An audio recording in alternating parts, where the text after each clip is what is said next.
सिद्धेभ्यः ओम नमः सिद्धेभ्यः ओम नमः सिद्धेभ्यः। जीव लोग परम पूज्य चारित्र चक्रवर्ती प्रथमाचार्य शांति सागर जी महाराज की जय। परम पूज्य संत शिरोमणि आचार्य गुरु विद्यासागर जी महाराज की जय। शांत मूर्ति वत्सल रत्नाकर आचार्य गुरु सन्मति सागर जी महाराज की जय। परम पूज्य महाराज की जय। जैन धर्म वास्तविक देखा गया तो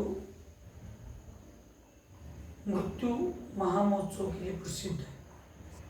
अन्य धर्म में तो जन्मोत्सव मनाया जाता है, लेकिन जैन धर्म में जन्मोत्सव के साथ मृत्यु महामहोत्सव भी मनाया जाता है। और किसी भी साधु या अनुवर्ती श्रावक का प्रथम देह तो समाधि होती है। वो समाधि बनेगी तो जीवन में साधु की चर्या का वो अनुमान लगाया जाता है। ऐसे परम पूज्य धनाचार्य विराग सागर जी महाराज जी का अचानक से समाधि मरण की सूचना मिली।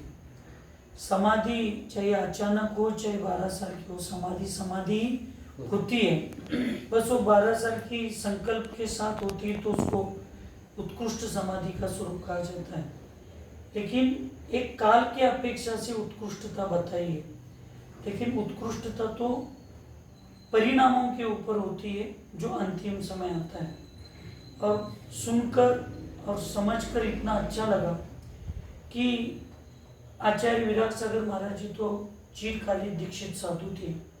इन्होंने इतने अच्छा आचार्य विद्यासागर महाराज जी के बाद अगर भारतवर्ष में किसी ने चेतन कृतियों का बहुत बड़ा संग्रह किया हो तो वो है आचार्य विराग सागर जी महाराज। और उनके ज्ञान में शायद उनको समझ में आया होगा कि अपने आयु कर्म की अब क्षय होते जा रहा है, तो उन्होंने पहले ही दिन संघ के लिए, समाज के लिए इन सब की सूचना देते हुए और क्षमा याचना करते हुए उन्होंने अपनी समाधि को आनंद के साथ, वास्तविक इसको उपसर्ग समाधि कहनी चाहिए कि उपसर्ग के साथ आई हुई समाधि, लेकिन ऐसे प्रसंग में भी अचानक से आए हुए इस मृत्यु को स्वीकार करते हुए पूरा संघ और समाज का त्याग करके समता भावना से इस महोत्सव को करना बहुत दुर्लभ बात होती है।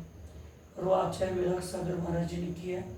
सबसे बड़ी तो उनकी उपलब्धि हमारे जैसे साधुओं के लिए आदर्शवत आचार्य श्री विशुद्ध सागर जी जैसे महान रत्न को उन्होंने समाज के लिए सौंपकर एक बहुत बड़ा उपकार किया। और ऐसे अनेक आचार्य और मुनियों को उन्होंने दीक्षा देकर जैन धर्म की प्रभावना और अहिंसा और नमोस्तु शासन को जीवित रखने का कार्य उन्होंने किया। उनके इस कार्य के लिए हम जितना भी बोलेंगे करेंगे सब कम है, लेकिन हम भगवान के ईश्वर के चरणों में इतनी प्रार्थना करते कि आचार्य विराग सागर महाराज जी को नियम से अच्छे देवगति को प्राप्त हुए, वो भविष्य में मनुष्य गति में प्राप्त होकर दिगंबर मुद्रा धारण करके वो जल्दी से जल्दी जिनेश्वर पद को प्राप्त करे। इसी भावना के साथ हम अत्यंत नम्र पूर्वक नमोस्तु करते हुए उनके प्रति विनयाञ्जलि को समर्पित करते हैं। ओम नमः। जय बोलो परम पूज्य 108 आचार्य चंद्रशेखर महाराज की जय। सकल मुनि संघ की जय। नमोस्तु गुरुवार नमोस्तु। आता इथून पुढे